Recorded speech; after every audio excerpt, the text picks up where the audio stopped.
రేపు వైకుంఠ ఏకాదశి సందర్భంగా ఉమ్మడి మహబూబ్నగర్ జిల్లాలో ప్రధాన దేవాలయాలు కూడా ముస్తాబైతని చెప్పుకోవచ్చు. ముఖ్యంగా మనం పాలమూరు పట్టణంలోని వెంకటేశ్వర స్వామి దేవాలయం రేపు అయితే వైకుంఠ ఏకాదశికి సంబంధించిన ఏర్పాట్లు కూడా పనులు కొనసాగుతున్నాయి. ఇక్కడ మనతో మాట్లాడడానికి ఇక్కడ ఏదైతే పూజారి ఇక్కడ ప్రధాన అర్చకులు ఉన్నారో శ్రీకాంత్ ఉన్నారు, అడిగే ప్రయత్నం మనం చేద్దాం. చెప్పండి అయ్య గారు, ఏర్పాట్లు ఏ విధంగా కొనసాగుతున్నారు రేపు వైకుంఠ ఏకాదశి సందర్భంగా? శ్రీ గురుభ్యో నమః. రేపు వైకుంఠ ఏకాదశి మన అందరికి కూడా అత్యంత పవిత్రమైనటువంటి రోజు. దాన్ని పురస్కరించుకొని అనేక మంది భక్తులందరూ కూడా విష్ణుమూర్తిని వెంకటేశ్వర స్వామిని దర్శించుకునేందుకు అనేక చోట్ల నుంచి వచ్చేస్తూ ఉంటారు. వారికి ఏ అసౌకర్యం జరగకూడదు అనే ఉద్దేశంతోన వాళ్ళందరికీ కూడా ప్రత్యేకంగా క్యూ లైన్లు ఏర్పాటు చేయడం జరిగింది. అలాగే భక్తుల సౌకర్యార్థము నీళ్లు, అలాగే ప్రసాదాల ఏర్పాట్లు ఇవన్నీ కూడా చేయడం జరిగింది. అతి ఎక్కువగా ఆలస్యం కాకుండా, ఎందుకంటే గంటల తరబడి నిలబడాలంటే కూడా చిన్నపిల్లలందరూ ఇబ్బంది పడతారు కాబట్టి ఎంత వీలైతే అంత గంటన్నర లోపల దర్శనం అయ్యేటట్టుగా అందరికీ దర్శనం, ఎంతమంది దర్శనానికి వస్తారో అందరికీ కూడా దర్శనం కల్పించేటట్టుగా ఏర్పాట్లు చేయడం జరిగిందండి. ఇక్కడ అయ్య గారు, ఈ రేపు వైకుంఠ ఏకాదశి సందర్భంగా ఉత్తరద్వార దర్శనం ఎందుకు చేసుకోవాల్సి వస్తుంది ప్రజలు? అంటే ఉత్తరద్వార దర్శనం చేసుకోవడంలో ప్రాముఖ్యత ఏమిటి అంటే, మనకు పురాణాల్లో విశేషంగా బ్రహ్మాండ పురాణంలో చెప్తారు, భగవంతుడు యోగ నిద్రలోంచి మేల్కొనేటువంటి సమయం అని ఒక కథ ఉన్నది. అంటే మేల్కొనేటువంటి సమయంలో ఎవరైతే దర్శిస్తారో భగవంతుడి యొక్క దృష్టి ఎవరిపైన పడిందనుకోండి, వాళ్ళు తరిస్తారు అనేటువంటి ఉద్దేశంతో భగవంతుడి యొక్క అనుగ్రహం పొందాలి, ఉదంముఖంగా ఉన్నటువంటి విష్ణుమూర్తిని చూసి భక్తులు తరించేందుకు ప్రయత్నిస్తూ ఉంటారు. ఆ విధంగా విష్ణుమూర్తి దర్శనం కోసం అని చెప్పేసి భక్తులందరూ కూడా విచ్చేస్తూ ఉంటారండి.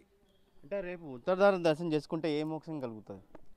దీన్ని వైకుంఠ ఏకాదశి అంటారు, మోక్ష ఏకాదశి అంటారు. అయితే పూర్వము మనకు ఈ దేవతలందరూ కూడా వెళ్ళి దైత్య సంహారం కోసం నిమిత్తము ప్రార్థన చేసినటువంటి రోజు ఈ రోజు అంటారు.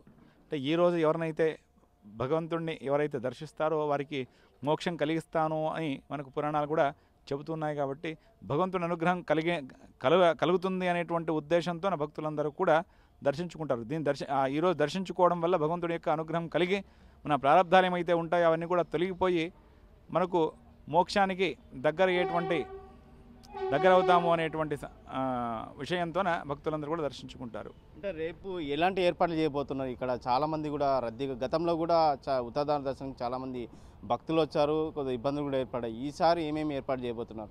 సుమారుగా ఇబ్బందులు అనేటువంటివి మ్యాక్సిమం ఎక్కడ ఏర్పడలేదనుకోండి గతంలో కూడా. ఎందుకంటే సాధ్యమైనంత వరకు కూడా తోపులాటలు దొబ్బులాటలు లేకుండా ఉండేటట్టుగానే ఏర్పాటు చేసుకుంటాం.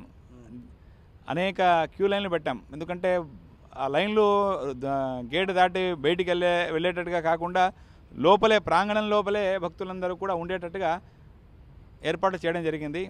అలాగే క్యూ లైన్లు కూడా పెద్దగా పెట్టాం కాబట్టి భక్తులు తోపులాడుకునేటువంటి అవకాశం కూడా చాలా తక్కువగానే ఉంది ఈసారి. అయితే మళ్ళీ ఈ ఉత్తరద్వార దర్శనానికి విఐపీలు కూడా ఎవరైనా వస్తున్నారు ఈ ప్రాంతానికి, ఈ దేవాలయానికి? వస్తున్నారండి. ప్రాంతీయ రాజకీయ ప్రముఖులు కావచ్చు, లేకపోతే ఆఫీసర్లు కావచ్చు, కలెక్టర్ మొదలైనటువంటి వాళ్ళందరూ కూడా ఇక్కడికి విచ్చేస్తూ ఉంటారు. చుట్టుపక్కల ప్రాంతంలో ఉండేటువంటి భక్తులందరూ కూడా విచ్చేస్తుంటారు. వాళ్ళందరూ కూడా విఐపీసే మాకు. రైట్. మొత్తం మీద చూసుకున్నట్టయితే రేపు జరగబోయే ఏదైతే వైకుంఠ ఏకాదశి ఉందో వైకుంఠ ఏకాదశికి అయితే వెంకటేశ్వర స్వామి కూడా చాలామంది భక్తులు వస్తుంటారు ఉత్తరద్వార దర్శనం చేసుకోవడానికి. గతంలో మాదిరిగానే ఈసారి కూడా భారీ ఎత్తున తరలి వస్తున్న నేపథ్యంలో కూడా అన్ని ఏర్పాట్లు చేసాం. క్యూ లైన్లు కూడా ఉండడానికి ఎలాంటి ఇబ్బంది కలగకుండా కూడా ఏర్పాట్లు చేసామని ఇక్కడ పూజారి తెలియజేశారు. ముఖ్యంగా ఉత్తరద్వారం దర్శనం చేసుకుంటే భక్తులకు ఒక నమ్మకం ఉంటుంది కాబట్టి ఆ నమ్మకానికి దర్శనానికి భారీ ఎత్తున తరలి వస్తారని చెప్పి తెలియజేసిన పరిస్థితి కనిపిస్తుంది. వీడియో జర్నలిస్ట్ సీనితో రామకొండ, ఆ టీం మహబూబ్నగర్. మరిన్ని వీడియోస్ కోసం ఛానల్ ని సబ్స్క్రైబ్ చేయండి, లేటెస్ట్ అప్డేట్స్ కోసం వాట్సాప్ ఛానల్ ని ఫాలో చేయండి అండ్ లింక్ డిస్క్రిప్షన్ లో ఉంది.